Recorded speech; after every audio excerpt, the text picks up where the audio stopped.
Okay, so in this instructional video we're going to take a look at a sample race, and I'm going to try and pull out a few observations as I go along to try and help explain my thought processes.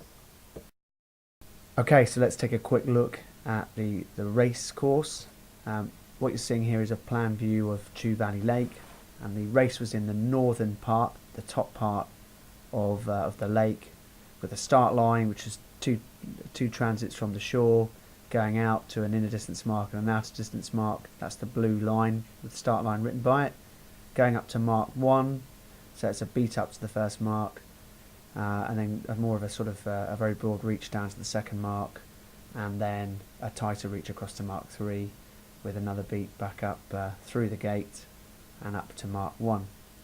The wind's shifting around a little bit. At times it's northerly, at other times it's north-northeast, other times it's north-northwest.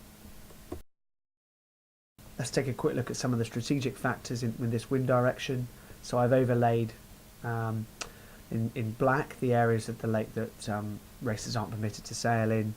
I've put areas in red that are areas where there's likely to be less pressure as a result of the sort of topography of the land causing wind shadow effects. And finally the sort of blue area, which is where the main channel of wind seems to funnel from this particular direction. So it's an area that's pretty good to stay in if we can. It's probably worth also noting that in the northerly direction, and certainly in the north-northwest direction, the port end of the start line is favoured. We're going to move to some video footage now, and before we do, just a quick thanks to those who ran the race on the day, those who kept us safe on the day, and of course to my fellow racers who made it so much fun on the day.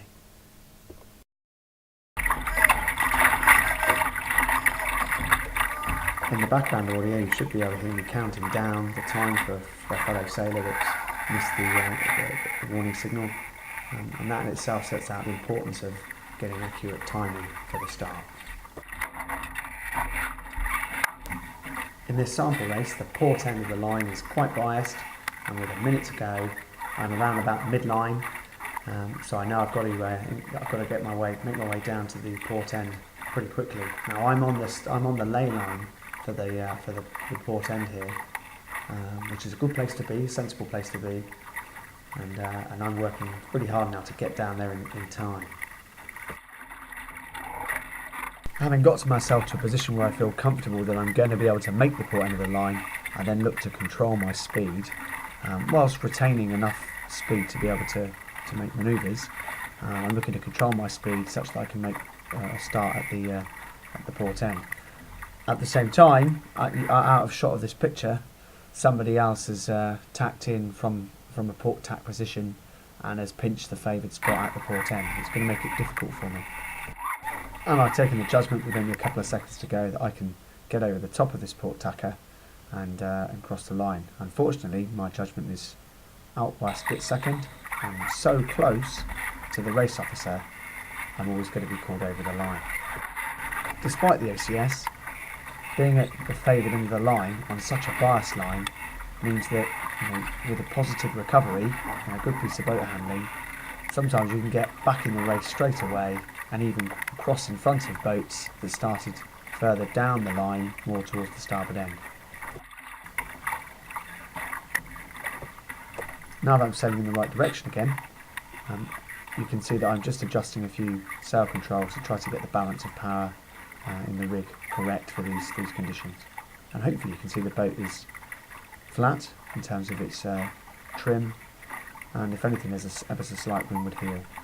As I just nip across the bows of these starboard tackers, you should notice pressure arriving, and pressure arriving again around about now.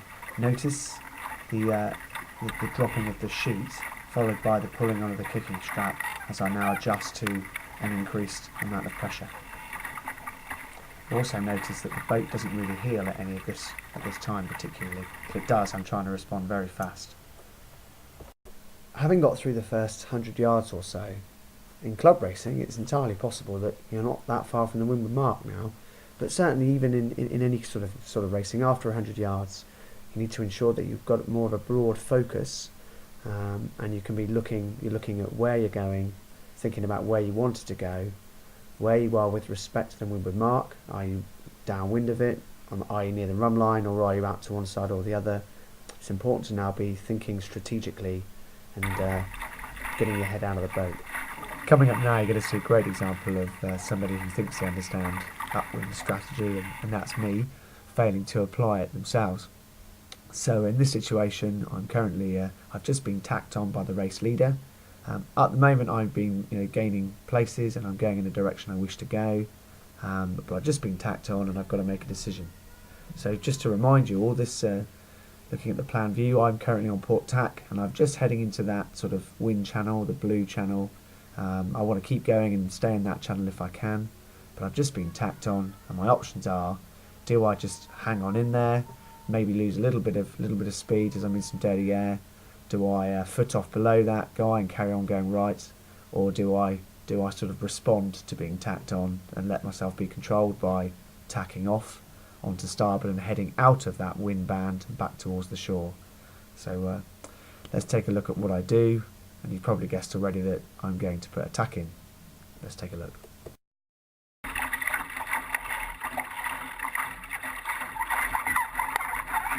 During the tack, it's important to have a narrow focus, concentrating on getting through the tack smoothly and getting the boat back up to speed. But once you have, it's important to return to a broad focus, getting your head out of the boat, looking at where you want to go next, where you are with respect to the windward mark.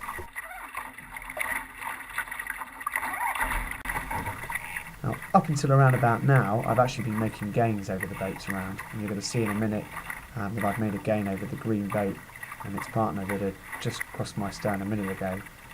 Unfortunately, the decision to tack there has taken me into shore, and there's actually going to be less breeze there, and that's because the breeze is going to be trying to lift up over the top of the trees. That's a bad strategic mistake by me. So the decision to move out of the main channel of wind is going to cost me quite dear. So the cover and tack put in by the lead boat was very effective at taking me somewhere I didn't want to go. And you've probably spotted me tweaking with the kicker, and that's because, and you'll also note that the sheet is block to block. There's less pressure here, and I'm going considerably less fast than the boats that are out in the main channel of wind. And I had a good lead over the green laser, and I had a good lead over Keith in his laser, and you'll notice as I now have to tack again, because I'm not going to quite make the windward mark, so I'm going to have to put another double tack in. It's going to take me even more time.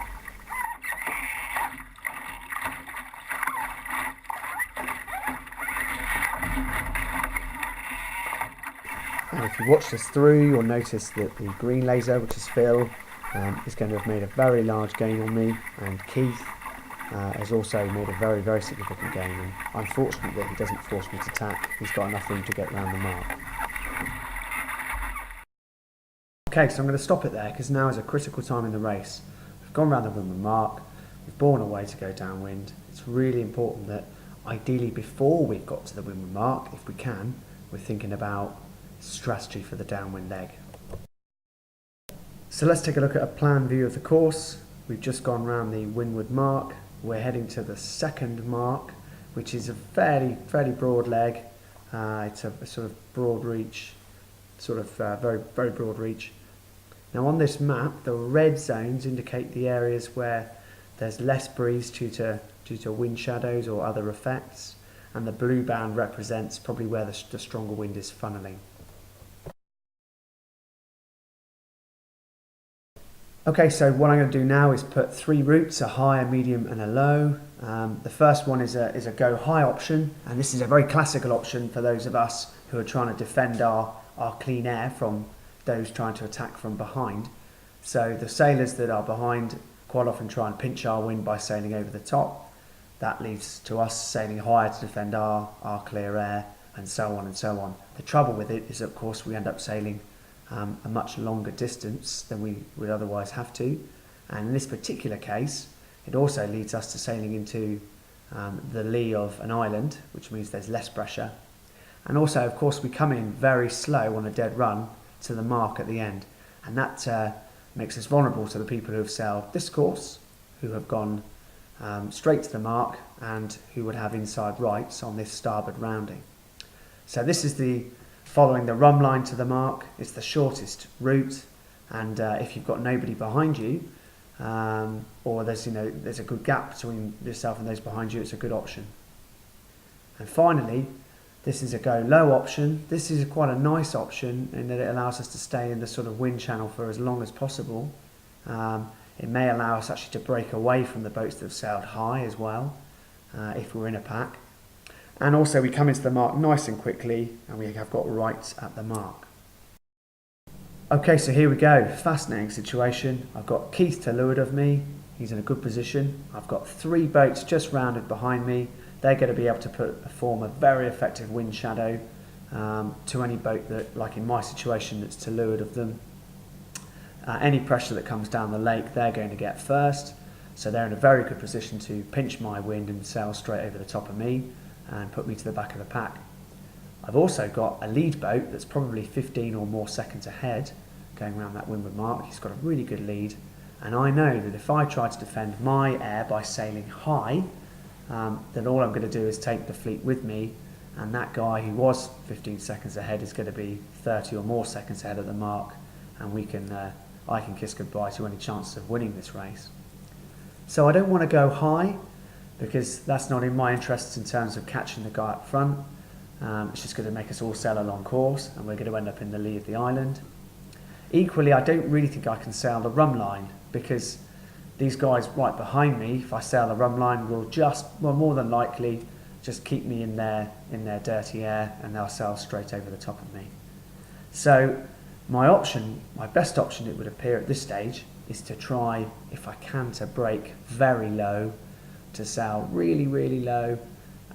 When I get a patch of pressure, go low with it and try to break clear of the boats behind me that their natural inclination is to sail fairly high in this situation, because they're trying to protect themselves from the guy behind. So if they're sailing a little higher and I'm sailing a lot lower, I may get sort of 5 or 6 boat lengths sort of to leeward of them, and in which case I should be clear of their dirty air. So let's see how this one pans out over the next minute or so. It's interesting to see what Keith does. Now the guys behind me know, that I tend to sail relatively well at the club, so it's fascinating to watch what they do as they see how I'm sailing. Look at the angle of the boat most to windward. He's sailing high. The guy in the middle is sort of sailing perhaps the rum line, and the guy to the left, who is Jeremy, is already starting to sail lower, and as you'll see, he's about to sail even lower. So interesting to see what they're up to. And if you just keep watching, you'll spot that Jeremy starts to go very low, just like myself, and the other two have broken higher.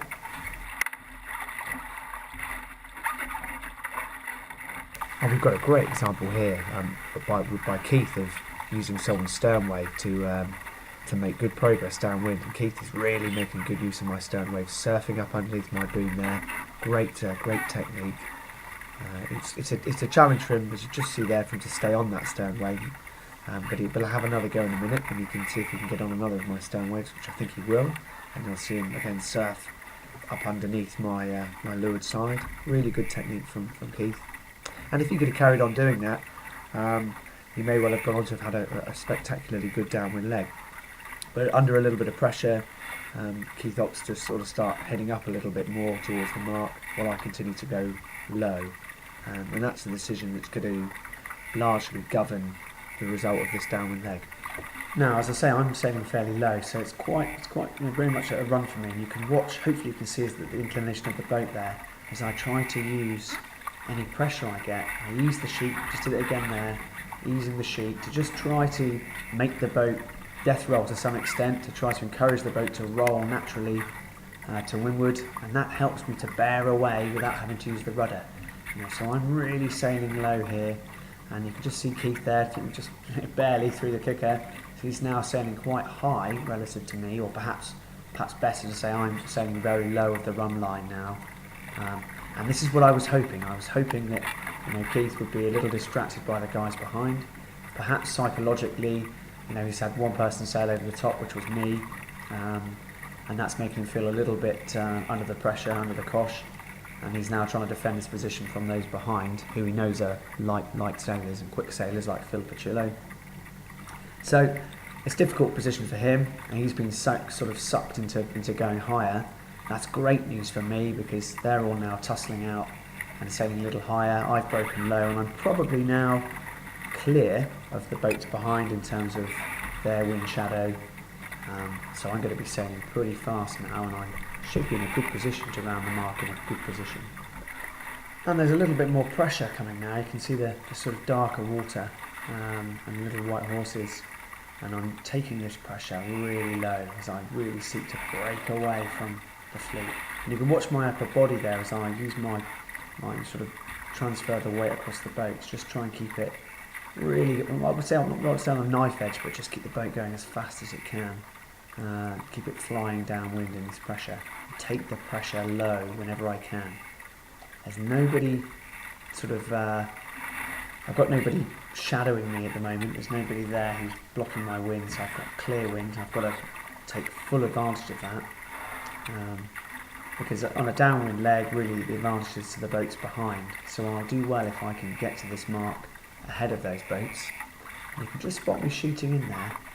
And you'll see me shooting in again now, as having made that low course, I'm now able to start heading up and keeping my speed high as I approach the mark.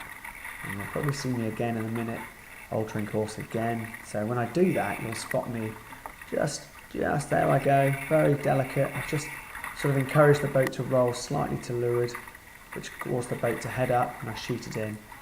So I've kept my speed on, and I'm now sailing in on that low course that we looked at earlier. And I come in, I've got right to the mark, clear of everybody, I've gained a place, and I'm, perhaps also importantly, I'm now free to sail the run line to the next mark if I wish to. Okay, so let's pause and reflect for a sec. So I've made some good gains on that downwind leg by going low. Keith, who ended up being sort of lulled into going high, has made some big losses. He's gone back to about 5th position. Don't worry, Keith, you're going to come back to a very respectable 3rd by the end of the race. Jeremy, who also opted to sail low, has made large gains too. He's now up into 3rd. But as he goes round this mark, you can probably see that it's a full-bodied jibe he commits to, and he ends up coming out of it sailing pretty high. There's some logic to that. If you've got boats behind you, you might look to pinch a wind. But because I've got this separation now, I'm able to sail the rum line. The angle at which I'm sailing at is much lower again. I'm sailing the shortest route to the mark at this point, and that's going to be quick.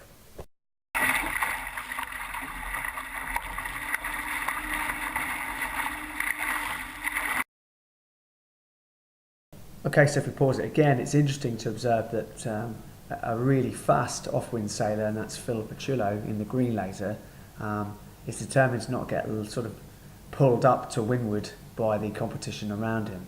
He wants to break low, and that's what he's going to do on this leg. Now I'm in a slightly difficult position where I've actually got to also try and catch the guy in front, who I've been making gains on, and eventually the danger I'm going to have is I'm going to have the opportunity to try and sail over the top of him.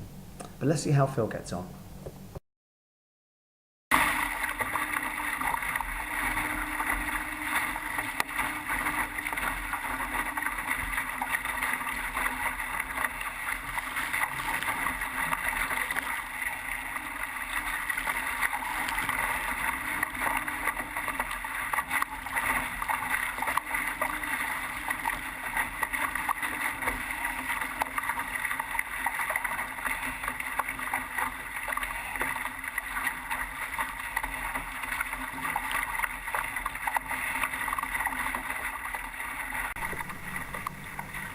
Now the problem with sailing that last leg so well is that it's pulled me up a bit closer to the guy in front, and this is a bit of a problem for me because with a starboard rounding here, I've got the opportunity to try and get on his stern and then perhaps try and get an overlap and get inside rights and overtake him at the mark.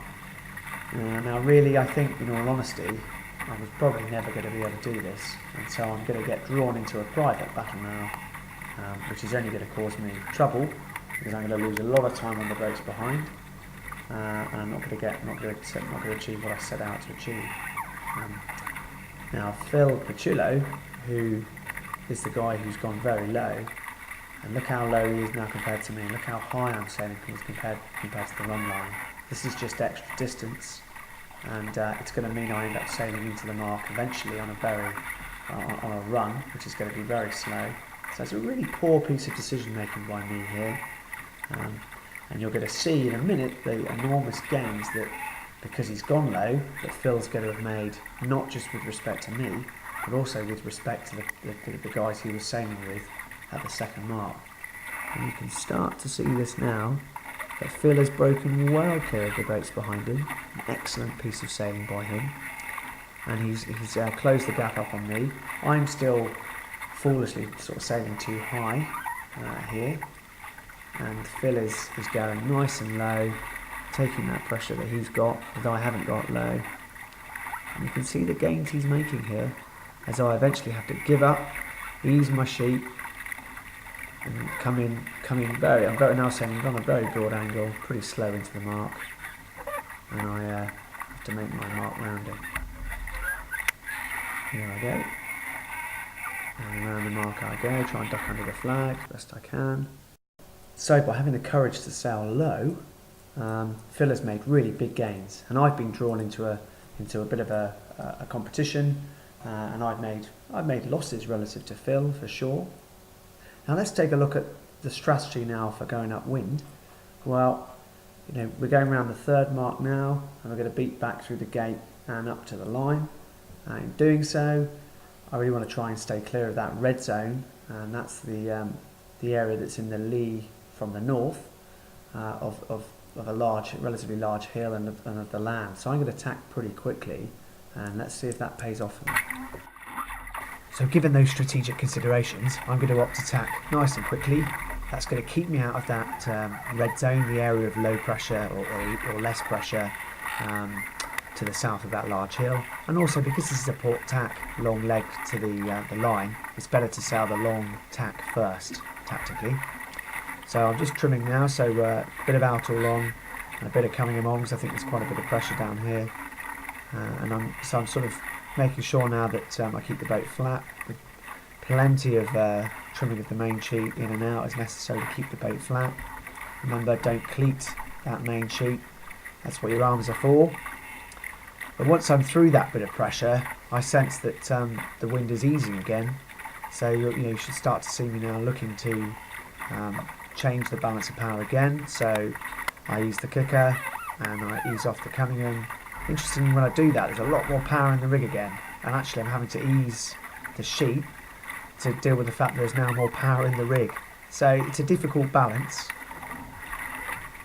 The early tack seems to have paid dividends for me, and I'm just going to get headed slightly here with this bit of pressure, and that means that both Alistair and myself are going to be headed, and so I'm going to take the chance. I think I can cross him, so I'm going to take the chance to sort of crystallise those gains by tacking. A bit of communication with him as he asks what he wants me to do, and I'll tell him that he needs to duck behind me, which he does, and I'm in the lead. Okay, so we're going to wrap it up here, and it's a bit of a high point for me as I temporarily take the lead. Worth going back and actually rewinding this and taking a look at Alistair's technique as he bears away behind my stern and ducks me. Great piece of boat handling as he eases the sheet and accelerates, and then works the sheet back in nice and quickly and nice and aggressively, and he sends a pretty strong message to me, which is, alright sunshine, you've crossed me here, but I'm coming back for you. And indeed, 30 seconds later he crosses my bow as I get the shift wrong, and we go on to have a really, really great tussle from there. So as ever on these videos, time's against us. I really hope you've enjoyed this one. There'll be more coming up soon. Have a great sailing season 2013. See you on the water.